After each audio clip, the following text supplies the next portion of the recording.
একটা floor plan. আমি সর্বপ্রথম আপনাদেরকে আগে সিঁড়িটা নিয়ে কিছু কথা বলি, এরপর অন্যগুলো আমি দেখাবো পরে। আমি আমার প্রতিটা প্ল্যানে আপনার সিঁড়ি আমি মিলে দেখাইছি, তবে সিঁড়িটা আমি মিলে দেখাই না আপনাদেরকে, কয়টা ধাপ মিলে দেখাই নাই, তবে আমি প্র্যাকটিক্যালি কিছু আপনাদেরকে দেখাইতেছি। আপনারা এইভাবে করলে অবশ্যই সিঁড়িটা মিলে যাব। তো এই যে সিঁড়িঘরটা দেখতে আছেন, এটা ড্রয়িং রুম।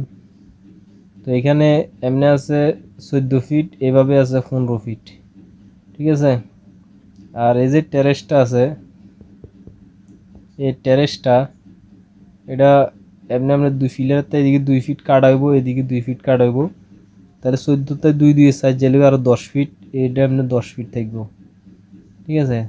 এখন এই সিঁড়িটা আপনার এমনি তো 14 ফিট আছে। এখন আপনারা কি করবেন, এখান থেকে যদি আপনারা 7 ফিট লোন, এমনি 7 ফিট টেরেসের মাঝখান বরাবর, সে টেরেসটা না 10 ফিট আছে, তাহলে 5 ফিট ফিরবো, 7 ফিট এদিকে 7 ফিট এদিকে, তাহলে আমরা 3 ভাঙ্গা দিয়ে সিঁড়িটা সুন্দর মতে মিলিয়ে নিতে পারবেন। একটু বেশ কমিতো না, 3 ভাঙ্গা দিয়ে যদি মিলান তাহলে সেন্টার, ডাইরেক্ট সেন্টার লইবেন। আর যদি আপনারা তাহলে আপনার টেরেসে আসবে জায়গা থাকবে অর্ধেক, 5 ফিটে দিই টেরেসে আসতে পারবো, কোনো সমস্যা নাই। 3 ভাঙ্গা দিয়ে সিঁড়িটা যদি মিলান এইভাবে অর্ধেকে লইবেন 7 ফুট। আর যদি বলে আমরা রাউন্ড সিঁড়ি করবো, তাহলে আপনারা কি করবেন, এখান থেকে এই দরজাটা 4 ফিট রাখবেন। 4 ফিট রাখার পরে তাহলে আরও 10 ফিট জায়গা এনে থাকবে, 10 ফিটের তাই এই রাউন্ড সিঁড়িটা সুন্দর মতে মিলিয়ে নিতে পারবেন।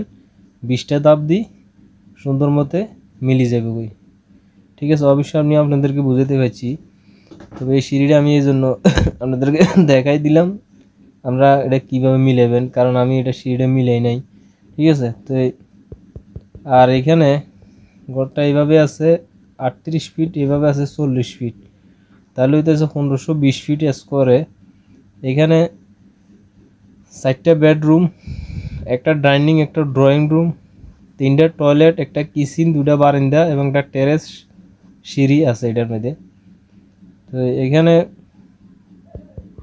যে এই বেডরুমটা আছে 12 ফিট প্লাস 15 ফিট, আর এই বেডরুমটা আছে 12 ফিট প্লাস 12 ফিট, এই বেডরুমটা আছে 12 ফিট প্লাস 15 ফিট, এই বেডরুমটা আছে তাও 12 ফিট প্লাস 12 ফিট, এই কিচেনটা আছে 12 ফিট প্লাস 12 ফিট, ঠিক আছে। তো এই অ্যাটাচ টয়লেটটা আছে 7 ফিট প্লাস 8 ফিট, এই অ্যাটাচ টয়লেটটাও আছে 7 ফিট প্লাস 8 ফিট, আর এই ওপেন টয়লেটটা আছে 8 ফিট প্লাস 6 ফিট, আর এই ডাইনিং রুমটা আছে 13 ফিট প্লাস 13 ফিট, এই ড্রয়িং রুমটা আছে 14 ফিট প্লাস 15 ফিট। সিঁড়ি দেওয়ার পরও এখানে অনেক জায়গা থাকবে, আপনারা ড্রয়িং রুম হিসেবে ব্যবহার করতে পারবেন।